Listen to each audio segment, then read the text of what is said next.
Yoga Rekai Pratama, saya mahasiswa dari Universitas UGM Samarinda. Kali ini akan bercerita tentang novel Kino no Journey alias Kino no Tabi yang dibuat olei Keiichi Shigesawa.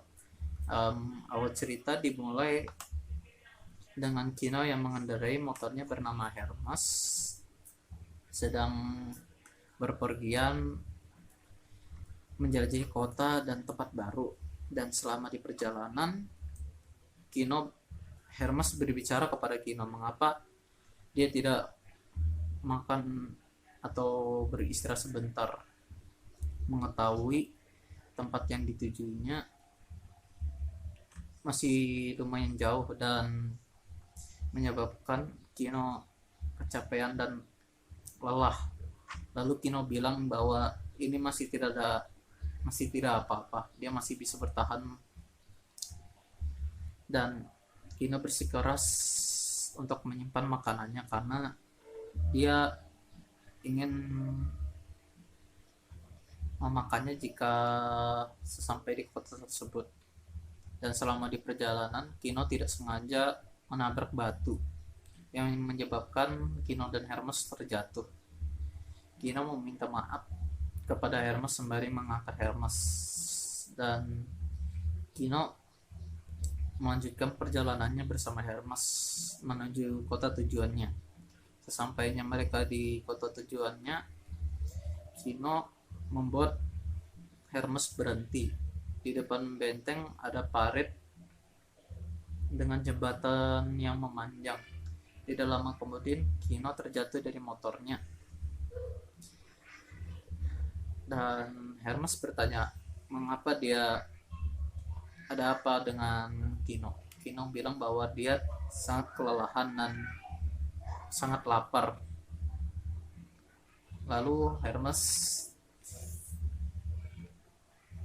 mengusulkan untuk makan makanan cadangannya Kino karena sekarang dia sangat kelelahan. Lalu Kino menurutinya dan memakan makanan tersebut. Setelah makan, Kino melanjut membawa Hermes masuk ke kota tersebut, dan mereka tidak menemukan satupun orang yang tinggal di sana.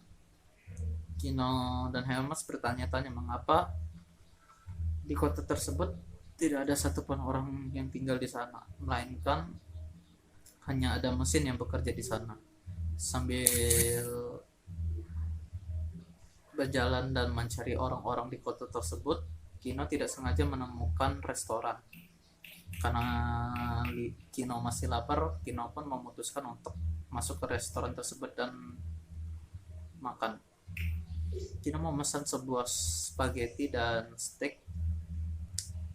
Setelah itu, Kino ingin membayar makanannya, dan ketika dibayar dan mengetahui harga makanan tersebut sungguh sangat murah, yang mana cukup aneh walaupun kota tersebut sungguh sangat sepi. Setelah kenyang, Kino kembali bersama Hermes mencari informasi dan mencari orang yang tinggal di sana.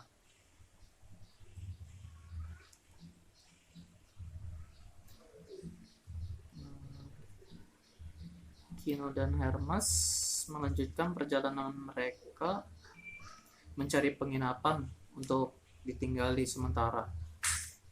Ketika mereka sampai di penginapan tersebut, Kino memesan sebuah ruangan, dan terkejutnya dia bahwa biaya menginap di sana juga murah. Dan saat Kino membawa Hermes masuk ke ruangannya tersebut, alangkah kagetnya bahwa ruangan tersebut sungguh sangat mewah, rapi, dan terjaga kebersihannya. Karena Kino sudah kecapean karena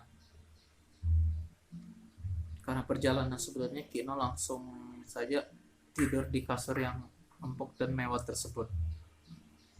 Keesokan harinya, Kino bangun dari tidurnya dan langsung saja mandi, dan setelah mandi dia berpakaian. Dan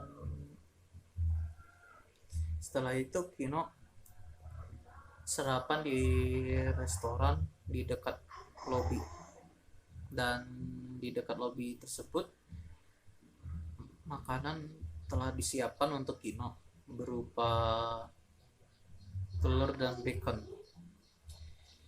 Dan setelah makan, Kino mengecek apa biaya makanan tersebut termasuk dalam biaya penginapannya.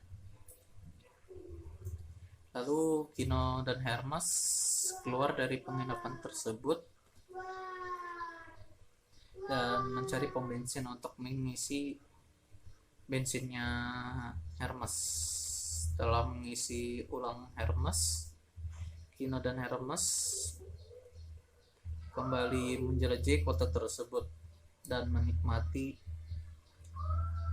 suasana di kota tersebut, yang mana kota tersebut sungguh sangat sunyi, banyak ada aliran air yang mengalir dan kicauan burung yang merdu.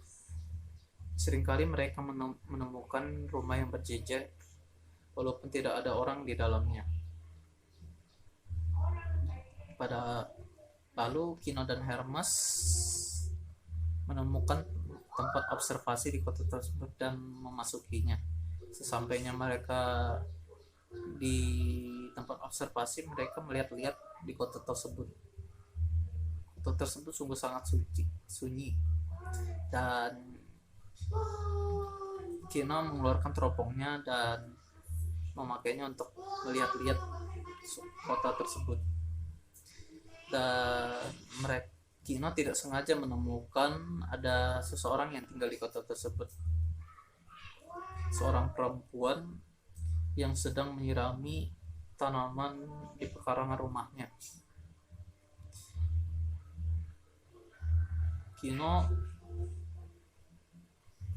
Kino dan Hermes kemudian memutuskan untuk bertemu dengan orang yang tinggal di kota tersebut. Dan Kino kembali ke penginapan yang terletak di arah timur. Sebenarnya mereka bisa saja menginap di penginapan yang lain, tapi Kino bersikeras untuk menginap kembali di restoran tersebut, kembali ke penginapan tersebut karena makanan di sana sungguh sangat enak. Keesokan harinya, setelah Kino makan banyak, Kino dan Hermes memutuskan untuk meninggalkan kota tersebut menuju ke arah barat. Kino tidak sengaja menemukan seorang pria yang sedang memperbaiki mesin di sana. Ketika Kino menyapa orang tersebut sungguh sangat kaget bahwa Kino ada orang yang menyapanya. Lalu orang tersebut bertanya, siapa Kino dan Hermes? Kino dan Hermes bilang kepada orang tersebut bahwa mereka adalah seorang traveler atau penjelajah. Orang tersebut lalu bertanya, apakah Kino dan Hermes bisa membaca pikirannya? Kino dan Hermes bilang kepada orang tersebut bahwa mereka tidak bisa. Orang tersebut kemudian kembali tenang dan memperkenalkan dirinya bahwa namanya adalah Jack dan dia sudah tinggal di kota tersebut selama 15 tahun lebih.